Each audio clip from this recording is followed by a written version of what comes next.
On y va, là, c'est le moment.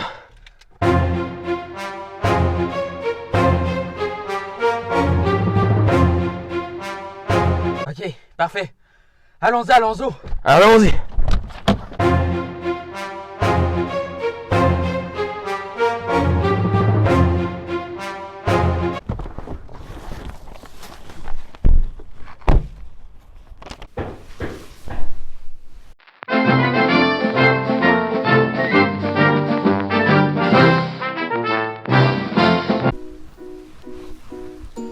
Madame, on est ici pour vous livrer un colis.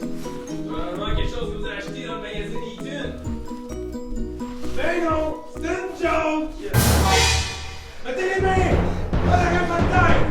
Sinon je tire! On va aller voir votre mari! Allez dans ce sac-là! James Richard Cross! Venez ici! Sont sur vous, votre femme, votre fille! Viens donc ici, le nom du anglais!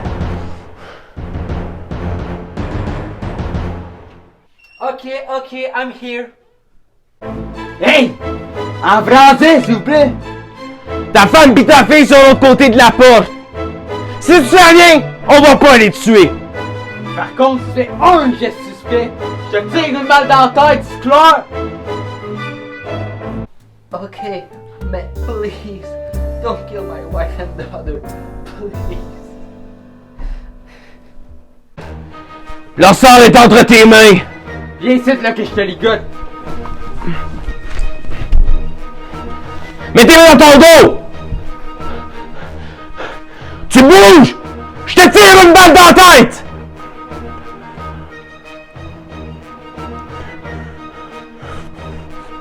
C'est bon. Dis au revoir à ta femme. Elle va t'entendre à travers la porte.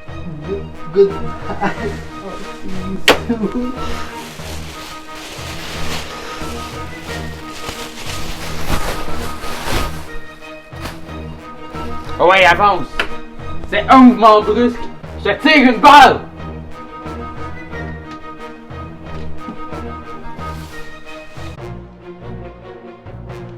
Allez, si dépêche-toi. J'ai hâte d'en finir, moi, là. Je commence à être nerveux.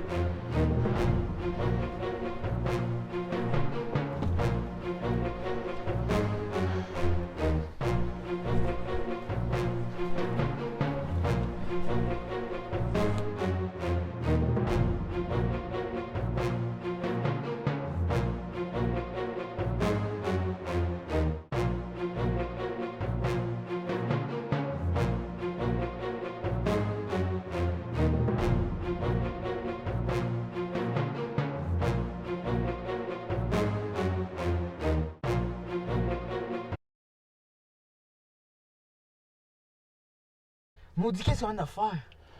On vient d'enlever un diplomate britannique, mon Marc. On peut pas retourner en arrière, là. Qu'est-ce qui est fait est fait.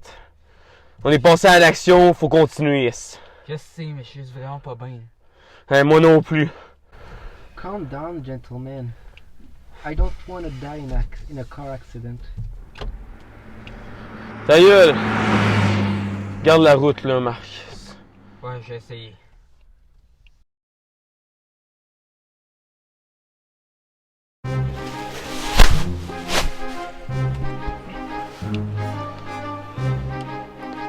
On attend-tu la cellule Chénier, là, avant de faire nos demandes? Hey, la cellule de libération peut faire ça tout seul? T'as bien raison, pas de temps à perdre.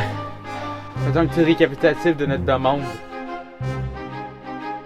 Il y a la publication de notre manifeste, la libération d'anciens membres du FLQ, la possibilité d'avoir un avion pour aller à Cuba ou en Algérie, leur engagement des employés de La Palme, 500 000 $ dans l'avion, et bien sûr, la dénonciation du dictateur qui a vendu la mèche lors de notre dernier coup. En échange, on libère notre otage.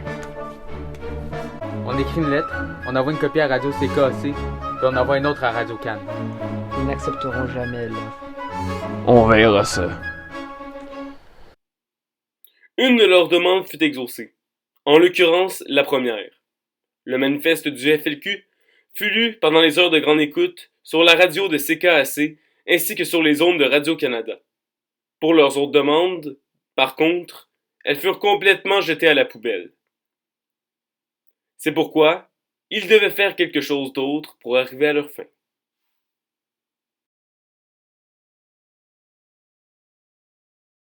Chris! Les autorités veulent pas nous donner ce qu'on veut! Trouve un moyen de les faire plier. On pourrait abattre l'otage, là! Mais là, je suis pas sûr, là. On n'est pas des tueurs, nous autres. Sinon, on pourrait enlever quelqu'un d'autre, là. Quelqu'un de plus important qu'un simple diplomate britannique. Par exemple, un ministre fédéral. Pierre Laporte, il vit pas loin d'ici. D'après les recherches qu'on a fait, il vit au 725 rue Robitaille à Saint-Lambert. On va demander à la cellule Chénier de l'enlever. C'est parfait. On va l'avoir, notre révolution, mon genre. On va l'espérer.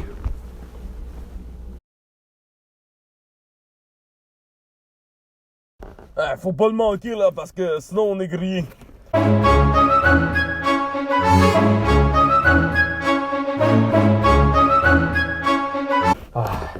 Inquiète pas, mon frère. On est capable.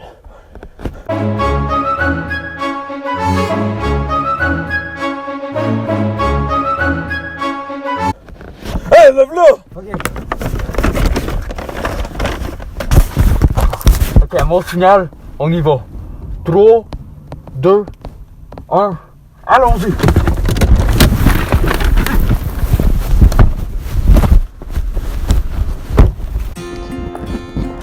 Ah, quelle belle journée d'octobre. Il faut que j'apprenne bien le temps de voir l'automne s'effeuiller tranquillement.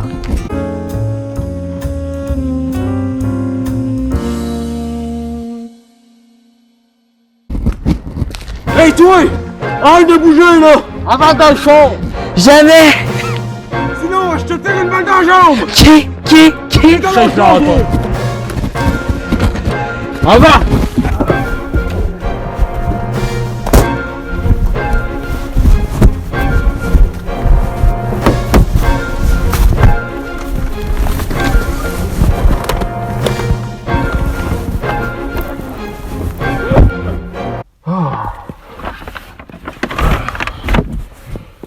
Hey, toi en arrière!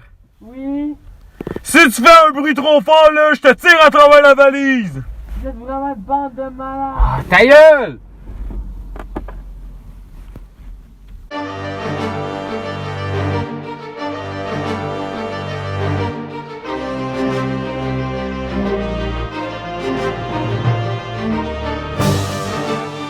Bon, je pense que ça fait assez longtemps que t'es ici.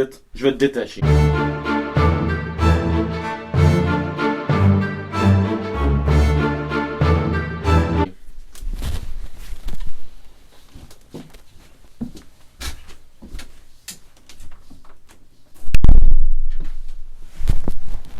C'est le temps de m'évader.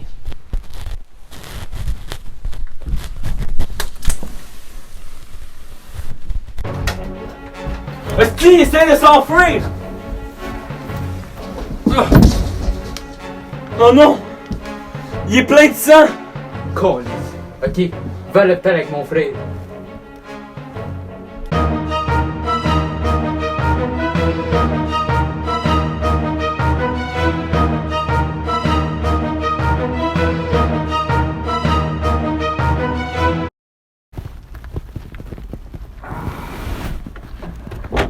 Laissez-moi sortir! Laissez-moi sortir! Ferme ta gueule! Ferme ta gueule! On t'amène à l'hôpital, t'es blessé, ok? Reste calme! Laisse-moi faire, laisse-moi faire! Toi là, tu vas te fermer là!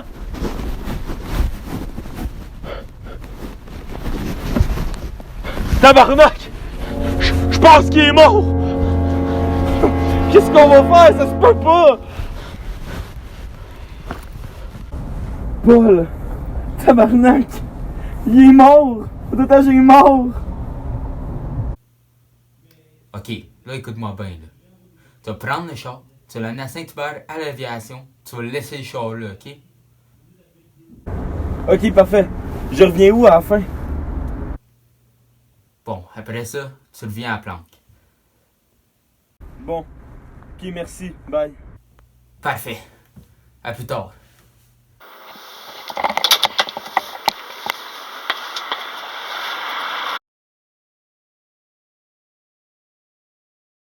Lorsque le gouvernement québécois apprit la nouvelle de l'enlèvement de Pierre Laporte, il demanda l'aide du fédéral pour trouver les otages. 12 000 militaires arrivèrent au Québec pour aider les policiers dans leurs recherches. De plus, durant la journée du 15 octobre, Robert Bourassa, le premier ministre du Québec, ainsi que Jean Drapeau, le maire de Montréal, signèrent une lettre à l'intention de Pierre-Éliott Trudeau, le premier ministre canadien. Dans le fond, ils demandaient l'autorisation de la mise en place de la loi sur les mesures de guerre. Grâce à cette loi, les autorités pouvaient passer outre les droits de la personne vers ce qu'elles pensaient être juste. Au total, 497 personnes seront arrêtées sans raison. Le 17 octobre, le corps de Pierre Laporte est retrouvé dans le coffre arrière d'une voiture. Le 3 décembre, James Richard Cross est officiellement relâché en échange de sauf-conduit pour Cuba. Le 28 décembre, Francis Simard, Paul Rose et Jacques Rose sont arrêtés suite à une longue chasse à l'homme. Maintenant, vous vous demandez probablement ce qu'il est arrivé aux autres personnages. Jacques Langto vécut à Cuba de 1970 à 1974 et en France de 1974 à 1979. Il revint au Québec pour y être jugé et obtint 3 ans de prison. Par la suite, il fut éditeur de livres. Il est encore en vie. Marc Carbonneau vécut pendant environ 1 an à Cuba avant de revenir au Québec. Il écopa de 20 mois de prison. Il est encore en vie. James Richard Cross survécut à la crise d'octobre. Il a aujourd'hui 99 ans. Petite rectification, on vient tout juste d'apprendre que James Richard Cross est mort de la COVID-19. Alors, c'est ce qui est ça. Jacques Rose écopa de 8 ans de prison. À sa sortie de prison, il continue à militer en faveur de l'indépendance du Québec. Paul Rose écopa d'une peine de prison à perpétuité pour la mort de Pierre Laporte. Comme son petit frère, il continue à militer pour l'indépendance du Québec. Il est mort en 2013 à l'âge de 69 ans. Francis Simard, tout comme Paul Rose, dut purger une peine à perpétuité. Il est mort à 68 ans le 10 janvier 2015. Pour terminer, je vais revenir sur la mort de Pierre Laporte.